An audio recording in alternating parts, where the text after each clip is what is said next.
This will be a day long remembered. Now I am the master. Welcome to another episode of Legends and Theories, and welcome to my review of the first 4 novels in the Rogue Squadron series.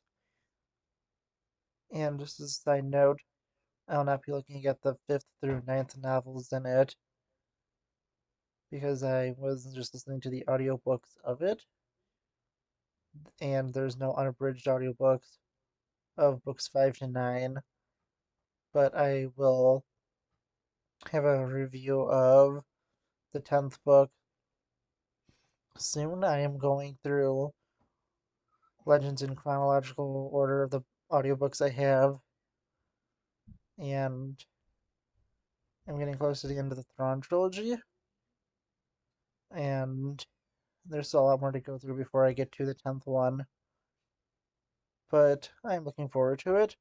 So let's go straight into the review.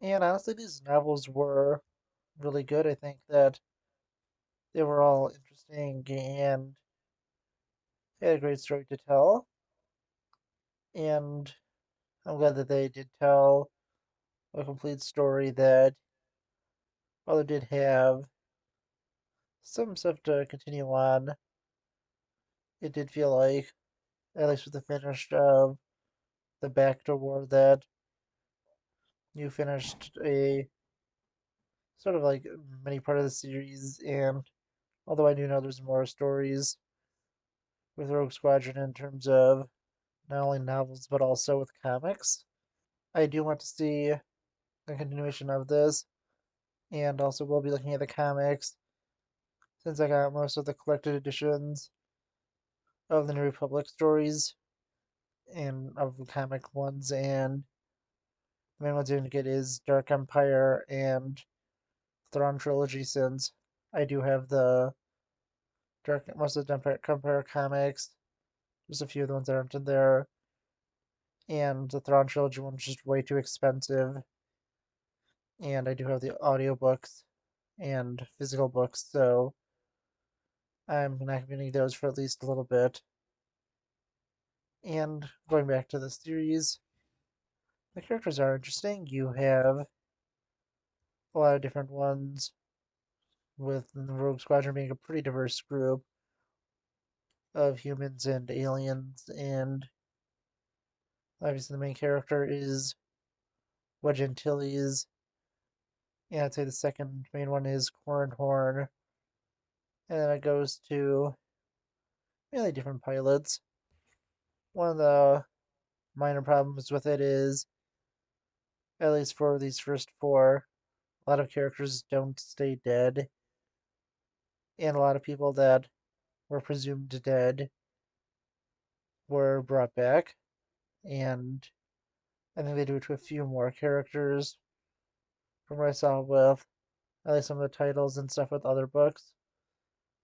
And that Isard, who served as the main antagonist for the first 4, does return from the dead, I think, in one of the future novels.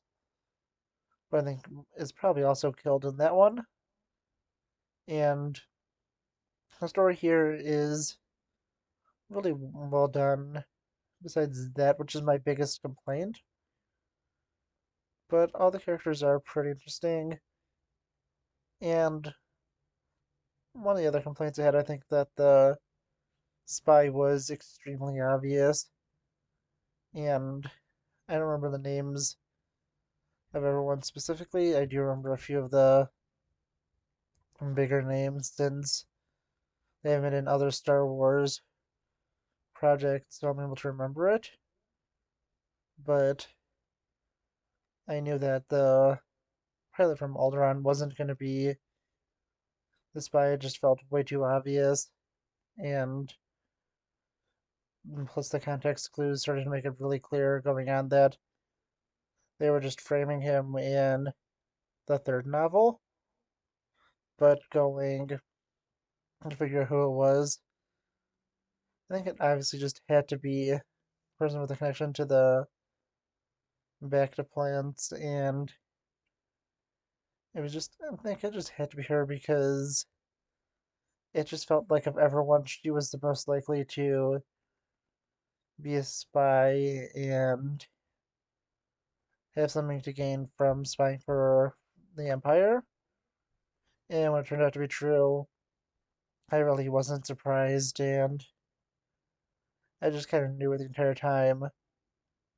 And with some of these novels, I did know a few things, since I am a massive Star Wars fan and heard of the stuff before, and knew stuff like the fact that the Lusatia was a superstar destroyer that was hidden under Coruscant. But I didn't know the fact of the spy, and I just thought it was fairly obvious who it was. And through everything, I really did enjoy the stories that was told, and I think they did a great job. All the novels were really well written, and the pilots do have a great time together, and all the narration for the audiobook was really amazing. And yeah, honestly, I really did enjoy it, and I think they were all great books, and don't really have too much more to say. I want to know what you think, though. Please let me know in the comments, and I'll see you on the next episode of Legends and Theories. Thank you for watching this episode of Legends and Theories. Please subscribe, like the video, share the video, leave a comment, check out the video on screen, and may the Force be with you.